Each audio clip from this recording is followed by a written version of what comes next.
Mateo capítulo 6, vamos a leer una vez más los versículos 25 al 34. Por tanto os digo, no os afanéis por vuestra vida, qué habéis de comer, qué habéis de beber, ni por vuestro cuerpo, qué habéis de vestir. ¿No es la vida más que el alimento y el cuerpo más que el vestido?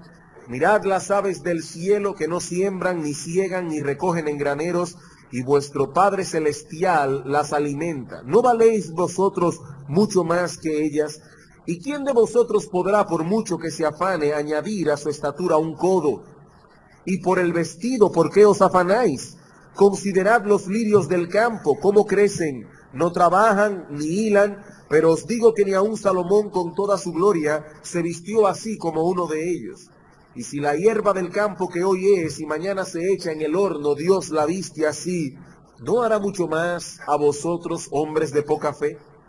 No os afanéis pues diciendo qué comeremos, o qué beberemos, o qué vestiremos, porque los gentiles buscan todas estas cosas, pero vuestro Padre Celestial sabe que tenéis necesidad de todas estas cosas. Mas buscad primeramente el reino de Dios y su justicia, y todas estas cosas os serán añadidas. Así que no os afanéis por el día de mañana, porque el día de mañana traerá su afán. Basta a cada día su propio mal. ¿Existe alguna manera en que podemos enfrentarnos al afán y a la ansiedad? ¿Algún arma que podamos usar para defendernos de estos enemigos que nos paralizan y nos roban el gozo de nuestra salvación? Bueno, el Señor Jesucristo nos dice en este texto no solo que es posible vencer el afán y la ansiedad, sino que es un deber del cristiano luchar con todas las herramientas que Dios ha puesto a su alcance para no caer en las garras de este pecado. ¿Qué estoy diciendo? Que no solo es posible vencer el afán y la ansiedad, sino que es un deber del cristiano vencer el afán y la ansiedad. Hermanos, no nos cansaremos de repetir el hecho de que el afán es tan pecaminoso para el creyente como el pecado de la codicia. Debemos enfrentarnos al afán y a la ansiedad como nos enfrentamos a cualquier otro pecado, a cualquier otra tendencia pecaminosa de nuestra humanidad no glorificada. El pecado aún mora en nosotros y allí permanecerá hasta el día de nuestra glorificación, cuando nuestro Señor Jesucristo regrese en gloria. Como decía John Owen, solo nos libraremos de este cuerpo de muerte a través de la muerte del cuerpo. Cristo no nos ha prometido, hermanos, proveernos de una vacuna contra la ansiedad. Esa vacuna no existe. Así como no se ha podido descubrir una vacuna contra el SIDA, así tampoco hay en la Escritura una vacuna contra la ansiedad. Ahora, lo que tenemos aquí en Mateo 6 no es un antídoto mágico, una fórmula secreta que nos asegurará una vida libre de preocupaciones. No, hermanos, tales remedios mágicos no existen. Lo que tenemos aquí son directrices que tendremos que emplear muchas veces a lo largo de nuestra vida terrenal. Quizás tengas que emplearlo mañana, pero eso no te asegura que el miércoles no tengas necesidad de emplearlo otra vez. Y tú crees que ya has tenido victoria y pudiste no caer en las garras del afán y la ansiedad. Y ahí está el viernes otra vez, otra cosa con la cual tenemos que luchar. Esa es la vida nuestra aquí en la tierra. Cristo dijo en una ocasión a sus discípulos, en el mundo tendréis aflicción. No en República Dominicana. Cristo dijo, en el mundo, no importa dónde vivas, tendréis aflicción. Aún si te vas a un lugar en el que no se va la energía eléctrica, en el que no escasea el agua, en el que la inflación es mínima al año, aún así, hermano, en el mundo tendréis aflicción. Y cuando esas aflicciones no son manejadas en una forma correcta, el resultado será un corazón cargado de angustia y ansiedad. ¿Qué deben hacer los hijos de Dios para enfrentar ese problema? Esta mañana comenzamos a ver la respuesta de esta pregunta. En primer lugar, debemos pensar correctamente.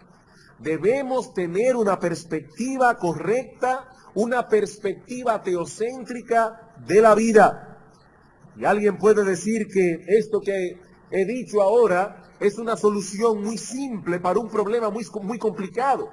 Pero eso es lo que el Señor nos dice aquí que debemos hacer. Debemos enfrentarnos con el afán y la ansiedad pensando correctamente. Debemos detenernos a pensar. ¿Y qué es lo que debemos pensar? Bueno, por un lado debemos pensar en el valor de la vida que Dios nos ha dado. Cristo dice en el versículo 25 que es mayor, la vida o el alimento. Si Dios te dio la vida, ¿no te dará el alimento? Debemos detenernos a pensar en el cuidado que Dios tiene de su creación. Él cuida a las aves, Él viste a los lirios.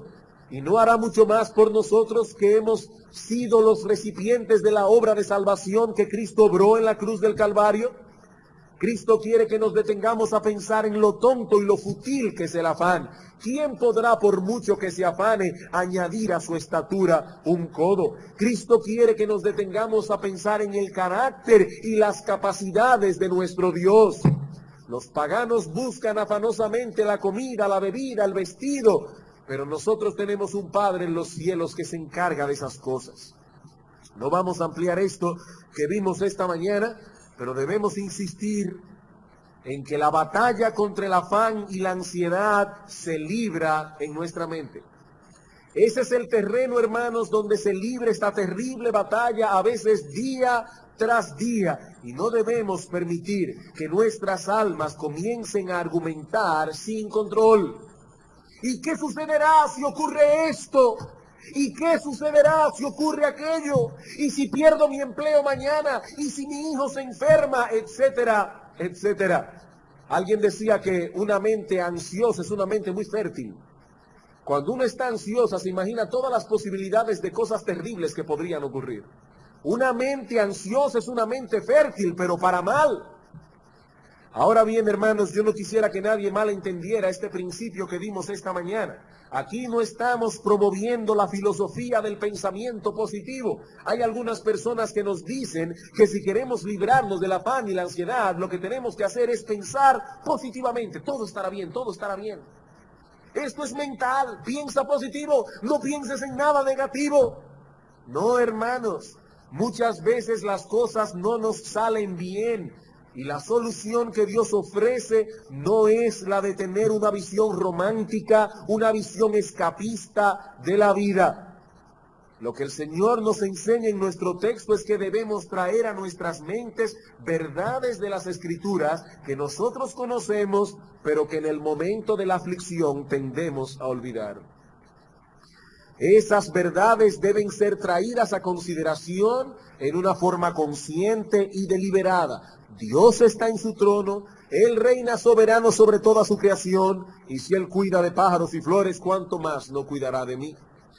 En segundo lugar, decíamos esta mañana que debemos poner en orden nuestras prioridades. ¿Qué dice Cristo en el versículo 33? Buscad primeramente el reino de Dios y su justicia, y todas estas cosas serán añadidas. Como decíamos esta mañana, la raíz de la ansiedad no debemos buscarla únicamente en nuestra desconfianza en Dios, sino también en una sobrevaloración de las cosas de este mundo. Si no tenemos un sistema correcto de valores, no podremos luchar contra el afán y la ansiedad, no importa cuánto contemplemos a las aves de los cielos y a los lirios del campo. No olviden esto, hermanos, el hombre codicioso, el hombre que tiene un sistema de valores equivocado, será por necesidad un hombre ansioso. Pastor, ¿y cómo puedo yo saber si soy o no un hombre codicioso? Eso es un pecado muy sutil. Bueno, la codicia no es otra cosa que un deseo desmedido por tener más de lo que es necesario. ¿Qué es la codicia? Un deseo desmedido de tener más de lo que es necesario. En Hebreos capítulo 13, versículos 5 al 6 dice: sean vuestras costumbres sin avaricia, contentos con lo que tenéis ahora. Ahora, noten, hermanos, que el asunto que estamos planteando aquí no es que no debemos desear cosas.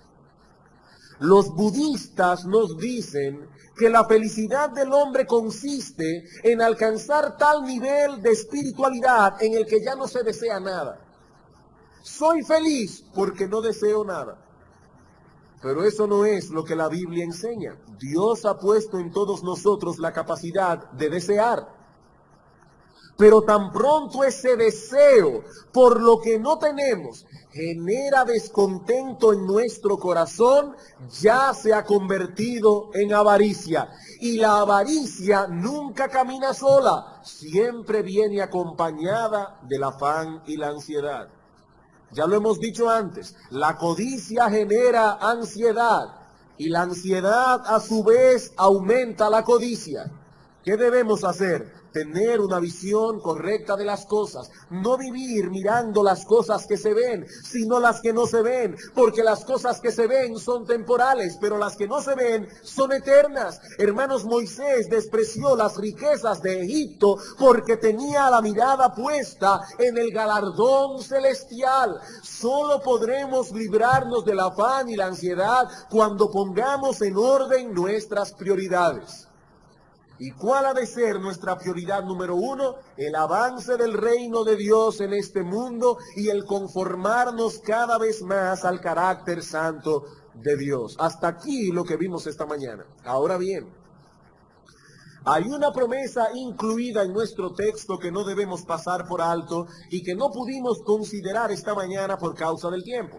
Allí no solo se nos ordena algo, sino que también se nos promete algo. Cristo dice, buscad primeramente el reino de Dios y su justicia, y todas estas cosas os serán añadidas. ¿Qué cosas? Las cosas de las que ha venido hablando el Señor en el texto: la comida, la bebida, el vestido, todo aquello que es necesario para la preservación y protección de nuestra vida en este mundo. Es como si Dios condescendiera con nuestra debilidad y nos dijera: ocúpense en aquello que es importante, el avance de mi reino en este mundo y vuestra santidad, que yo me encargo del resto. Ocúpense ustedes en lo que deben ocuparse, yo me encargo del resto. Los gentiles se dedican a buscar con afán la comida, la bebida, el vestido, con tanto afán que relegan las cosas eternas a un segundo plano, a un plano muy secundario, si es que acaso le dan alguna importancia. Para ellos no hay nada más importante que ocuparse de sus necesidades. Pero Cristo nos dice aquí que esa no es la esencia de la vida. Eso es más bien lo que Dios nos da por añadidura. Ellos buscan esto como si toda su vida se circunscribiera a esas cosas, suplir mis necesidades. Cristo dice: no, eso es lo que Dios da por añadidura. Lo que Dios da por añadidura. En una ocasión Cristo dijo a sus discípulos: mirad y guardaos de toda avaricia, Lucas 12:15, porque la vida del hombre no consiste en la abundancia de los bienes que posee. En eso no es que consiste la vida del hombre. Hermanos, ¿saben lo que es nuestra vida? Cristo es nuestra vida. Cristo es nuestra vida, dice Pablo en Colosenses capítulo 3.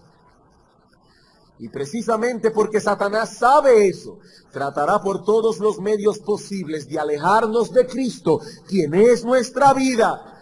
¿Y qué estrategia puede ser más efectiva para alejarnos de Cristo que apelar al cuidado que debemos tener por nuestra vida física, para llevarnos de ese modo a descuidar nuestra vida espiritual?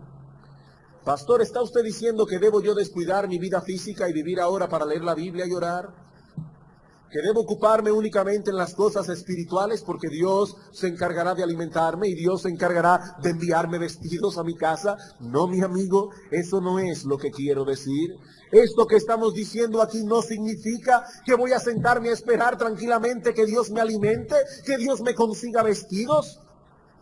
Pero ahora noten, sí significa que no sacrificaré el cuidado que debo tener por el avance de la obra de Dios y por el cuidado de mi propia alma, por estar ocupado más allá de lo que debo en suplir esas cosas.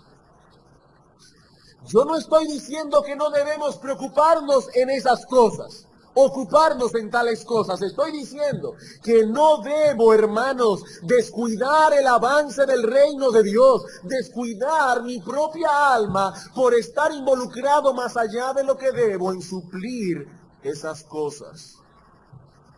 Dios obra a través de medios, y uno de los medios que usa para suplir nuestras necesidades y las necesidades de nuestra familia es el trabajo diligente y responsable.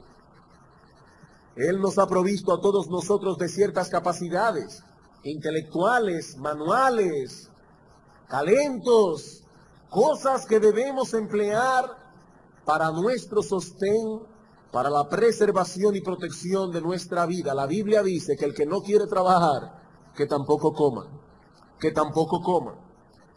Pero una cosa es poner nuestras capacidades a funcionar con diligencia y responsabilidad, y otra muy distinta, permitir que nuestros trabajos nos alejen de Dios y de una vida justa. Mi prioridad es buscar primeramente el reino de Dios y su justicia. Esa ha de ser mi principal preocupación, y Dios se encargará de suplir para mis necesidades conforme a las riquezas de su gracia. Permítame ilustrar esto con un relato que encontramos en las Escrituras, la historia de Elías y la viuda de Sarepta en Sidón. Primera de Reyes, primer libro de Reyes, capítulo 17. Primer libro de Reyes, capítulo 17, versículo 8.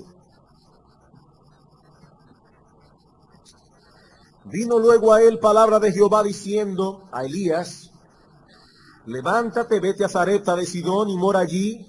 He aquí yo he dado orden allí a una mujer viuda que te sustente. Entonces él se levantó y se fue a Sarepta.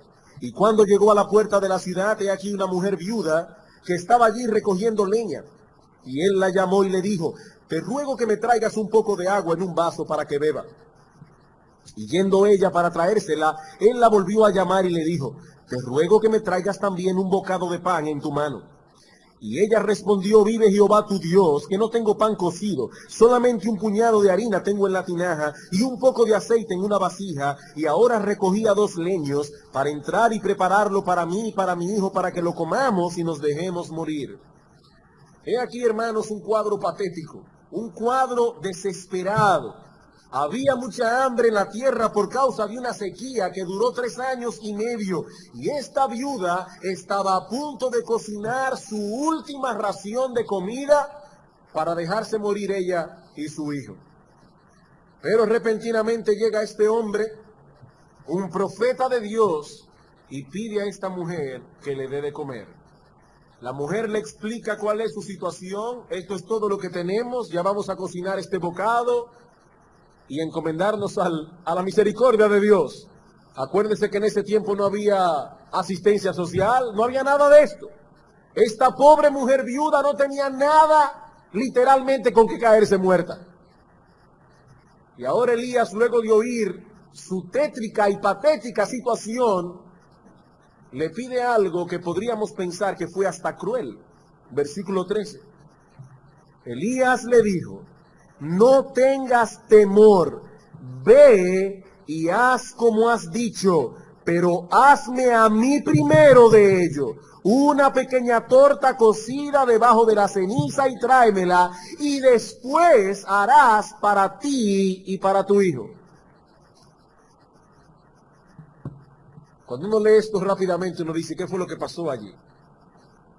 Esta mujer no tenía más que un bocado de pan para su hijo, para ella, y dejarse morir. Y Elías le dice: no, cocina para mí primero, y luego harás para ti y para tu hijo. Ahora bien, hermanos, eso no era lo que Dios había ordenado. En el versículo 9 dice: levántate, vete a Sarepta de Sidón y mora allí, porque he aquí yo he dado orden a una mujer viuda que te sustente. Ahora, eso no significa necesariamente que Dios había dado una orden directa a la viuda al respecto. Estoy de acuerdo con lo que Arthur Pink comenta al respecto. Dice él: más bien debemos entender estas palabras como significando que Dios en su consejo lo había designado así y lo efectuaría por su providencia. Noten que la viuda no sabía lo que iba a suceder. Eso fue lo mismo que pasó con los cuervos. En el versículo 4 dice, yo he mandado a los cuervos que te den allí de comer. Era por la providencia que Dios habría de hacer que tal cosa ocurriese. Ahora pongámonos por un momento en el lugar de esta viuda.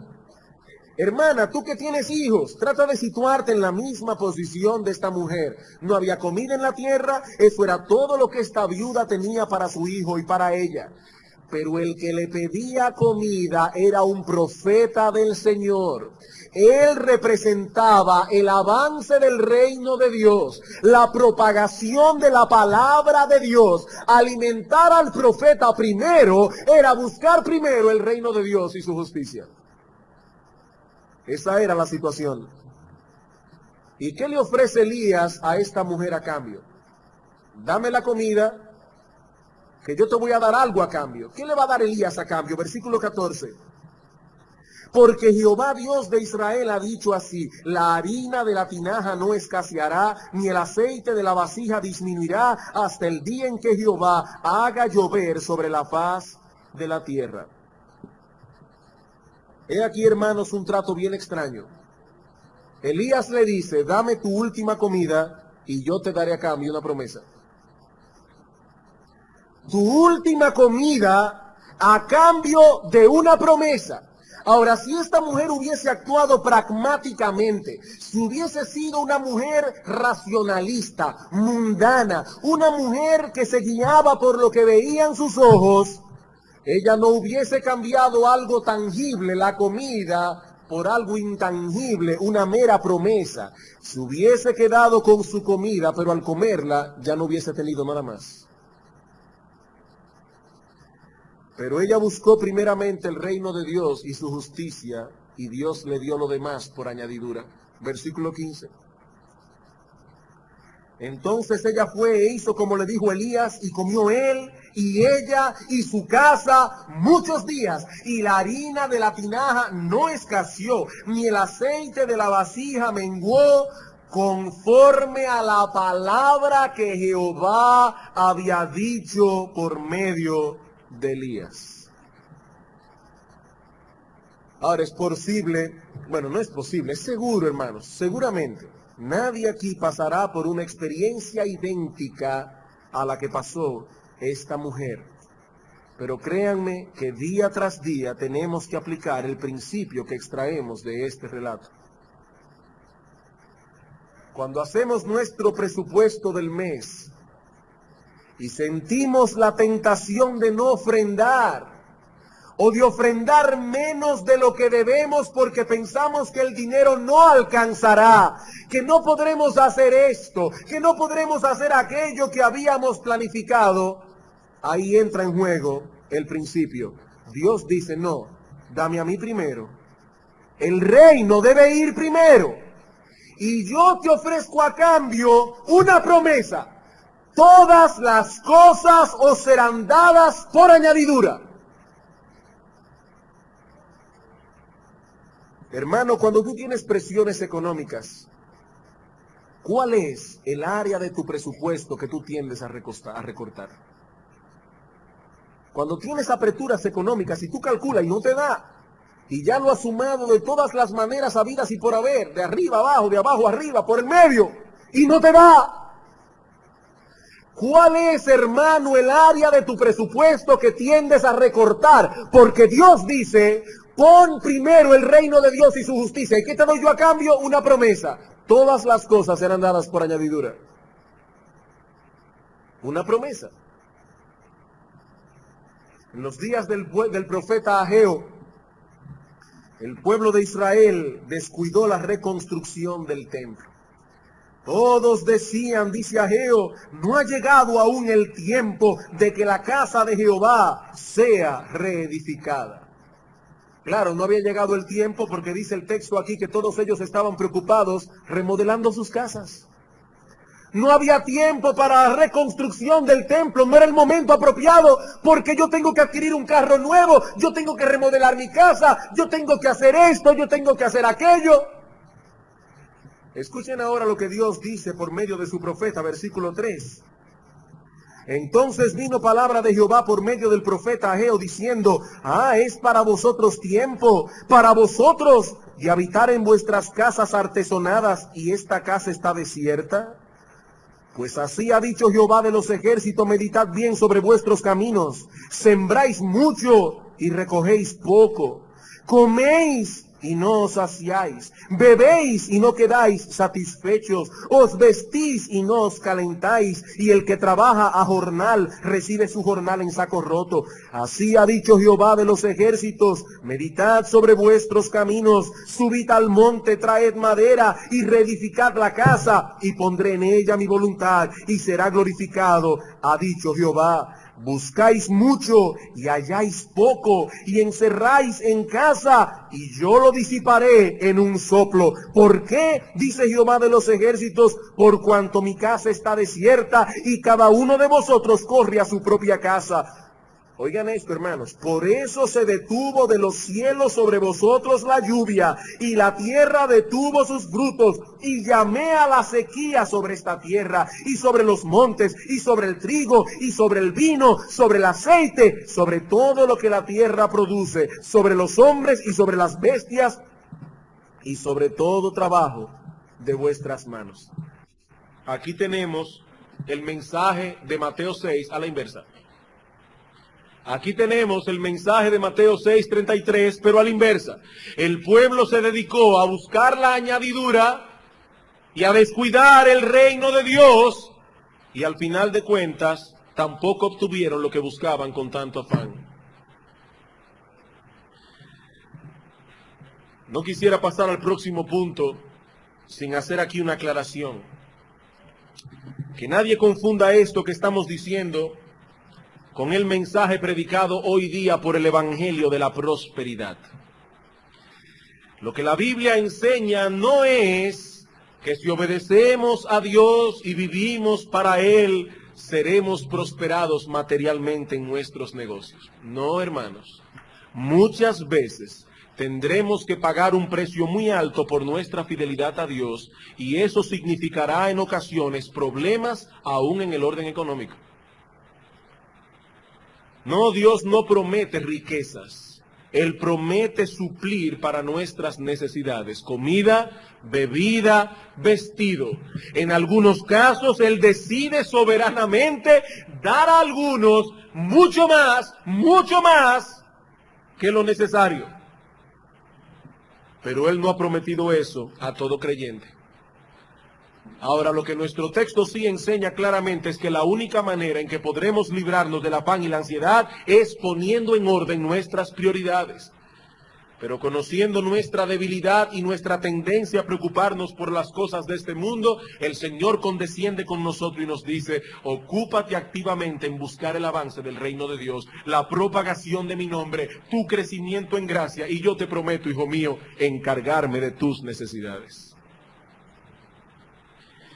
¿Cómo podemos librarnos del afán y la ansiedad? Hemos visto dos remedios. Debemos pensar correctamente, debemos poner en orden nuestras prioridades.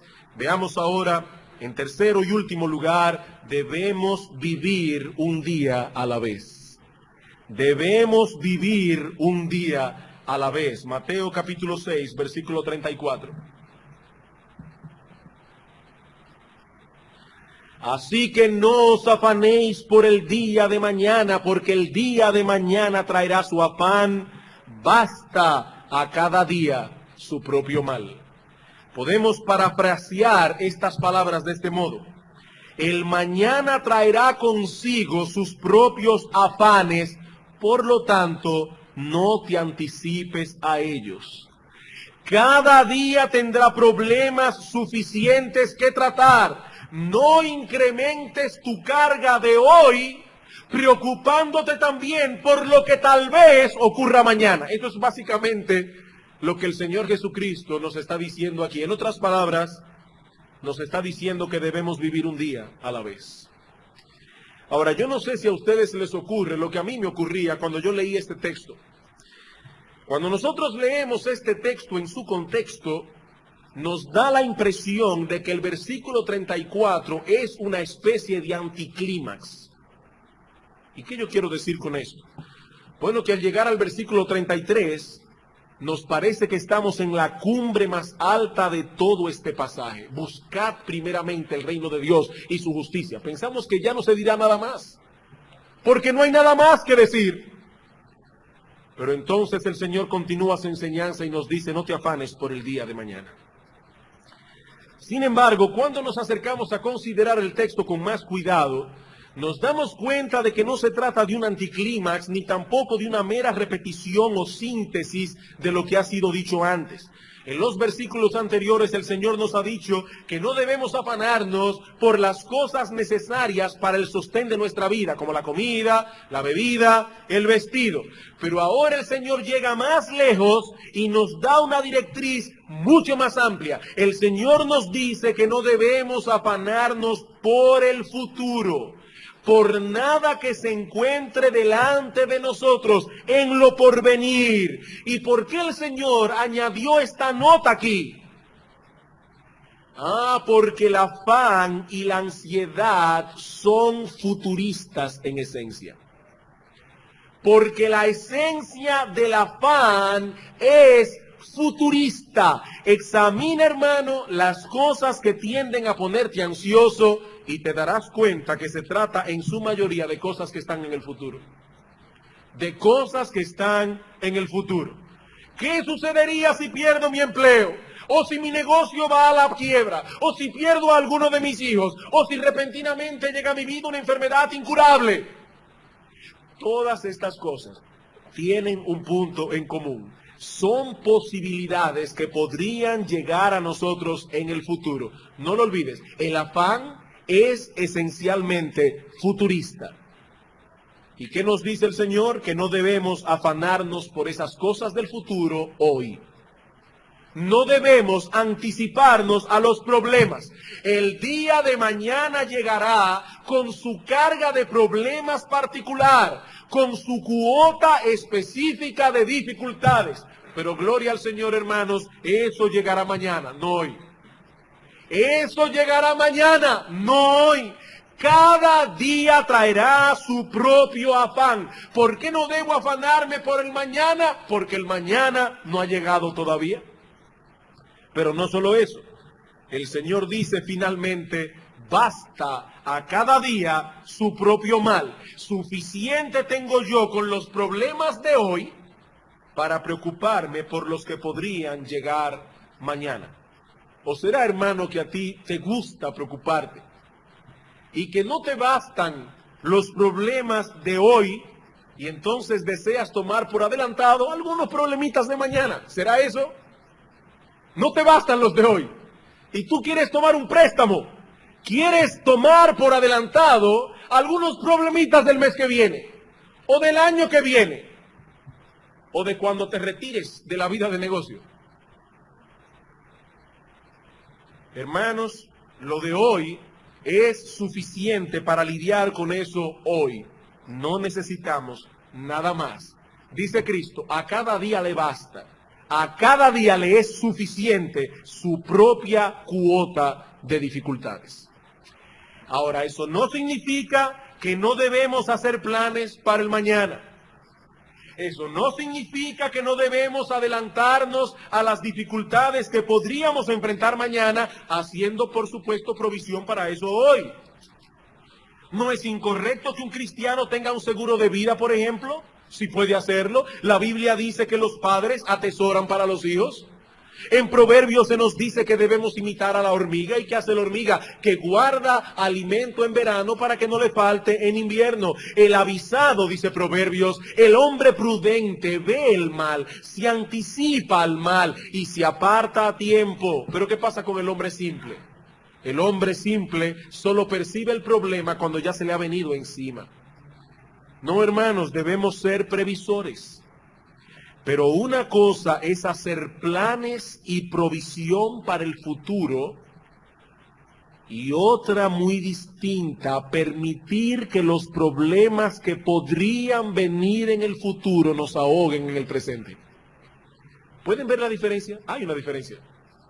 Una cosa es planificar y hacer provisión para el futuro y otra muy distinta, permitir que los problemas que tal vez vendrán en el futuro nos ahoguen hoy. Cristo dice, no os afanéis por el día de mañana. No estéis en afanosa o en ansiosa inquietud por cosas que no han llegado aún. Hermanos amados, el afanarnos por el día de mañana acarrea una serie de dificultades. ¿Cuáles dificultades? Escuché esta semana una exposición interesante acerca de este tema. ¿Cómo nos afectan el afán por el mañana y la ansiedad y el afán por el mañana en relación con nosotros mismos, y aún cómo nos afecta eso en nuestra relación con otros? En cuanto a nosotros mismos, el afán por el mañana no nos permitirá, en primer lugar, apreciar las bendiciones presentes. El afán por el mañana no nos permitirá disfrutar, alabar a Dios, alegrarnos por las bendiciones presentes. El afán por el futuro, hermanos, nos roba el gozo que deberíamos tener por las bendiciones de hoy. ¿Puede una persona conjugar en su corazón el estar ansioso y al mismo tiempo contento por las bendiciones divinas? ¿Puede en un mismo corazón estar estas dos cosas al mismo tiempo? No, hermanos, eso no se puede. El afán no nos permite alabar a Dios por todas las cosas que Él nos da diariamente. Como tenemos la vista puesta en el futuro, no vemos nada en el presente, por lo cual dar gracias a Dios con sinceridad de corazón. Pero hay algo más. El afán por el futuro no solo nos ciega a las bendiciones presentes, sino que también nos incapacita para cumplir con nuestros deberes presentes. El afán por el mañana nos paraliza para cumplir nuestros deberes presentes. En Eclesiastés capítulo 9, versículo 10 dice, todo lo que te viniere a la mano para hacer, hazlo según tus fuerzas. Emplea todas tus fuerzas en eso. Pero ¿saben lo que hace la ansiedad? Que nos divide. De hecho, es interesante que la palabra ansiedad que usa el Señor en Mateo capítulo 6 viene de una raíz que significa dividir. Dividir. La ansiedad divide nuestra mente, la ansiedad divide nuestro corazón, no nos permite dedicar todas nuestras energías a una sola cosa. El hombre ansioso es un hombre de corazón dividido. Por eso alguien dijo en una ocasión que un hombre ansioso es la mitad de un hombre. Un hombre ansioso no es un hombre entero. Es la mitad de un hombre. Ese hombre está trabajando a un 50% de su capacidad y aún menos. Y otro hombre de Dios declaró, el afanarnos por el mañana no eliminará los problemas de mañana, pero sí eliminará las fuerzas y el consuelo de hoy. Ah, cuánta sabiduría en tan pocas palabras. El afanarnos por el mañana no eliminará los problemas de mañana, pero sí eliminará el gozo y el consuelo de hoy. Pero todavía podemos añadir algo más. El afanarnos por el mañana nos incapacitará para enfrentar el mañana.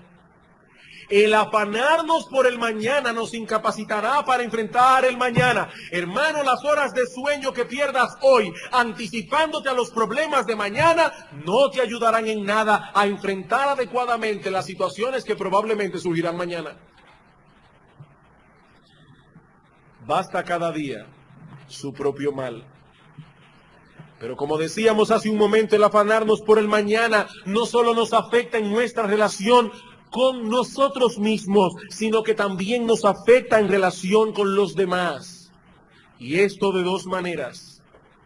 En primer lugar, el estar afanados por el mañana nos llevará a ser insensibles a las necesidades de otros. Y en segundo lugar, eso nos obstaculizará para que podamos ser de bendición para otros.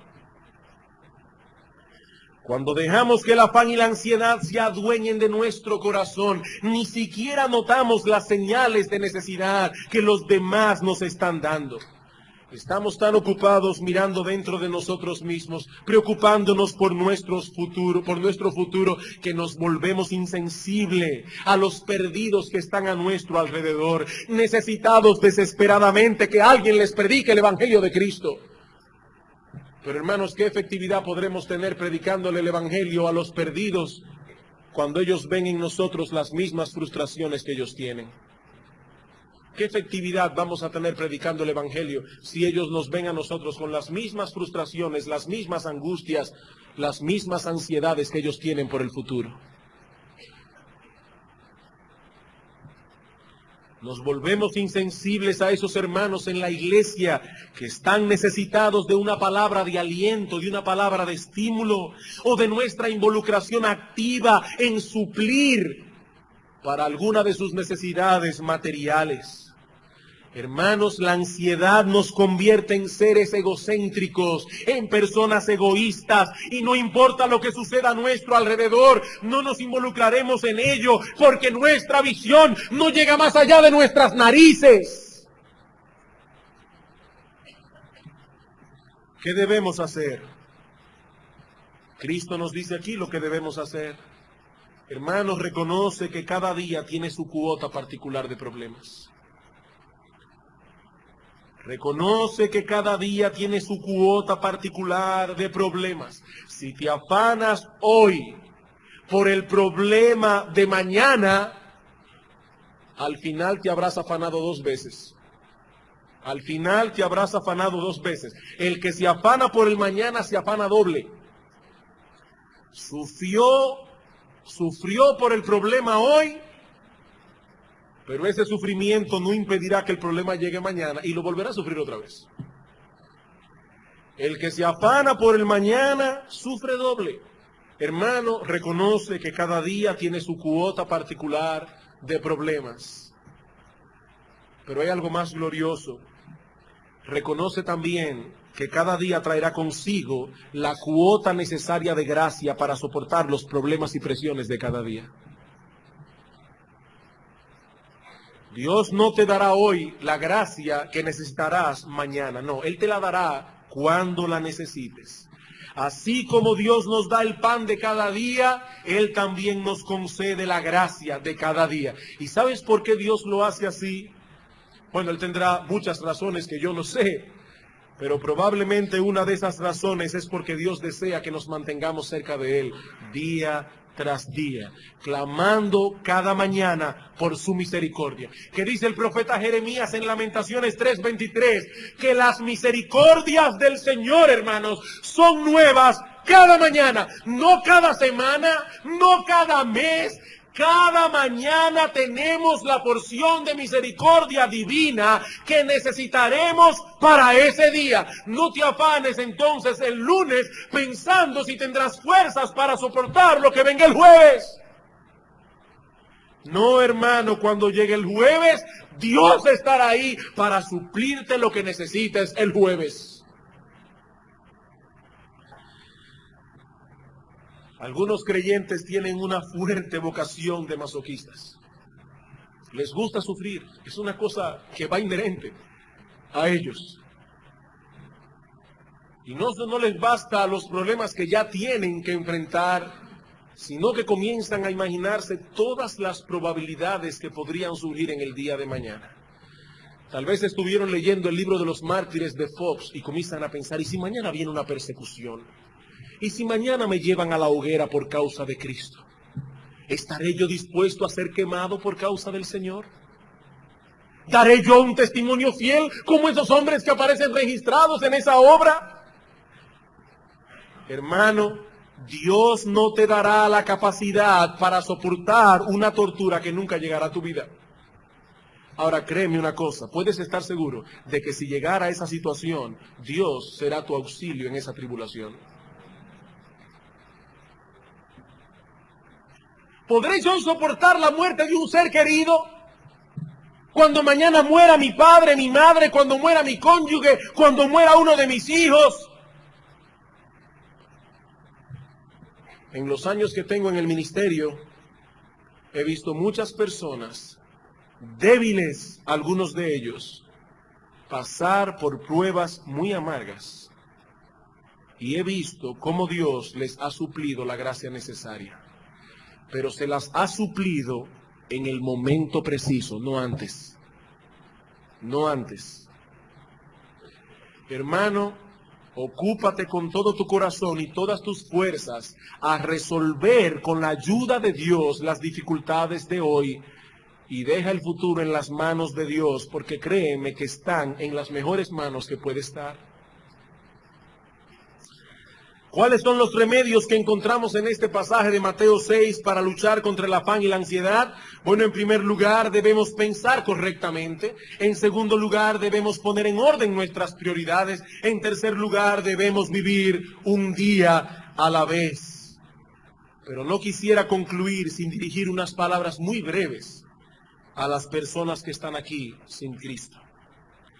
Mi amigo, esto de vivir un día a la vez y de no preocuparnos por el día de mañana tiene una excepción.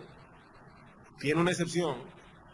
Hay algo por lo que sí debemos estar terriblemente ansiosos. Hay algo por lo que sí debemos estar terriblemente ansiosos. Si aún no hemos venido a Dios clamando porque tenga misericordia de nosotros y perdone nuestros pecados,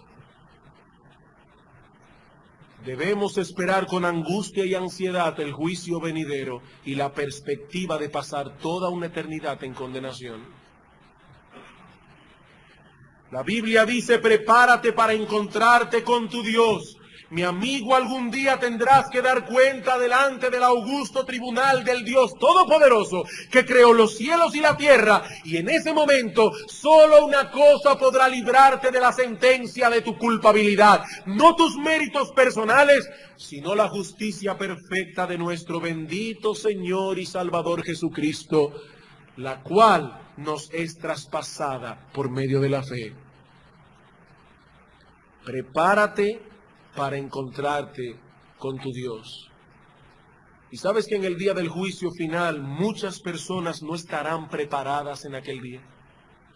Y no porque eran ladrones, no porque eran adúlteros, no, simplemente se dedicaron de tal modo a sus propios asuntos que nunca se detuvieron a pensar seriamente en la condición en que se encontraban delante de Dios. Y aunque escucharon en ocasiones el Evangelio de Cristo y hasta se sintieron movidos por la predicación, los afanes de esta vida, las ocupaciones de la vida, impidieron que esa palabra fructificara.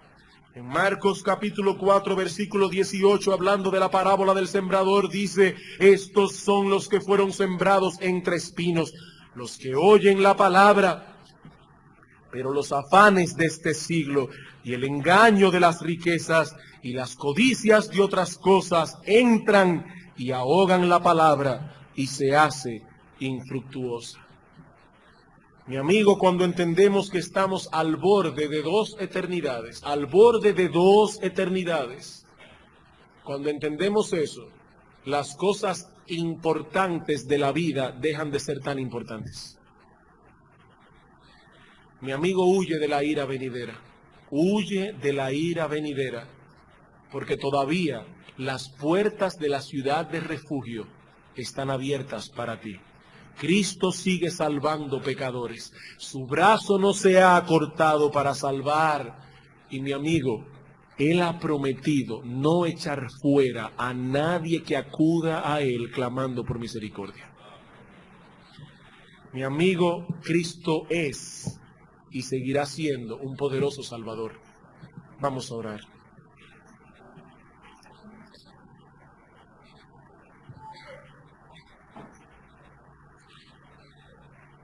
Al escuchar estas cosas, oh Padre bueno, nuestras conciencias nos acusan, porque muchas veces hemos permitido que los afanes de esta vida nos alejen de ti. Oh Padre bueno que estás en los cielos, mira a tu iglesia aquí en esta noche. Padre, enséñanos Como hijos tuyos que somos, enséñanos a pensar correctamente. Padre, ayúdanos a poner en orden nuestras prioridades. Ayúdanos, oh Padre bueno, a vivir un día a la vez. Pero mira, oh Padre bendito, aquellos que están en medio nuestro en esta noche, que si sus corazones dejaran de latir en este momento, irían a una condenación eterna. Oh Dios bendito, ten misericordia de los pecadores. Oh Padre bueno, danos el gozo de ver a algunos hoy venir al arrepentimiento. Padre, demuestra en una forma clara y tangible que el brazo de Cristo no se ha acortado para salvar, que Él sigue siendo un poderoso Salvador. Alabamos tu santo y bendito nombre en esta noche. Gracias, oh Dios, por consolar nuestras almas con textos de tu palabra como los que hemos estudiado en este día. En Cristo Jesús nuestro bendito Señor. Amén.